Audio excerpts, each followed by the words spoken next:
ఒకప్పుడు పెళ్లి ఫంక్షన్లలో చిన్న చిన్న పనులు చేస్తూ 500 కోసం కష్టపడిన ఓ అమ్మాయి ఈరోజు సౌత్ ఇండస్ట్రీలోనే కాదు దేశవ్యాప్తంగా స్టార్ హీరోయిన్ గా గుర్తింపు తెచ్చుకుంది.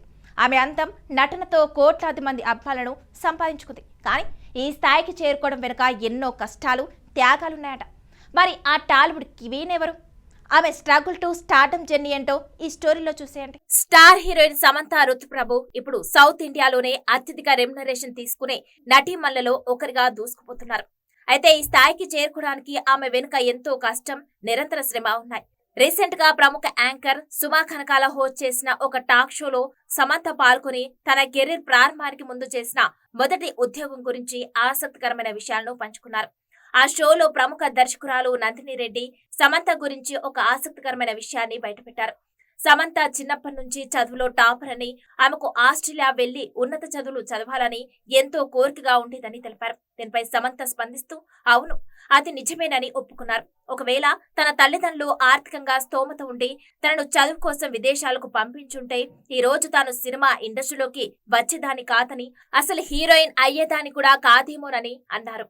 అలాగే సమంత తన జీవితంలో ఎలాగైనా కష్టపడి ఏదో ఒకటి సాధించాలనే కసి, పట్టుదల అప్పటి నుంచే తనకు బలంగా నాటుకుపోయాయని చెప్పుకొచ్చారు. త్వరలో విడుదల కాబోతున్న తన సరికొత్త చిత్రం మా ఇంటి బంగారం గురించి కూడా సమంత మాట్లాడారు.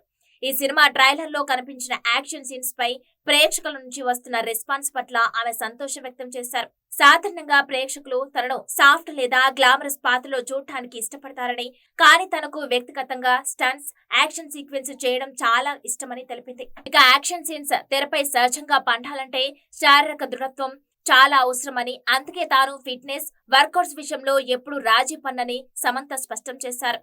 సమంత రుతుప్రభు ప్రధాన పాత్రలో నటిస్తున్న లేటెస్ట్ యాక్షన్ డ్రామా చిత్రం మా ఇంటి బంగారం. సమంత దాదాపు లాంగ్ గ్యాప్ తర్వాత తెలుగులో పూర్తి స్థాయి లేడీ ఓరియంటెడ్ కమర్షియల్ ఎంటర్టైనర్ గా ఈ సినిమాతో ప్రేక్షకుల ముందుకు రాబోతున్నారు. చూడాలి మరి ఈ మూవీ ప్రేక్షకులను ఏ విధంగా ఆకట్టుకుంటుందో.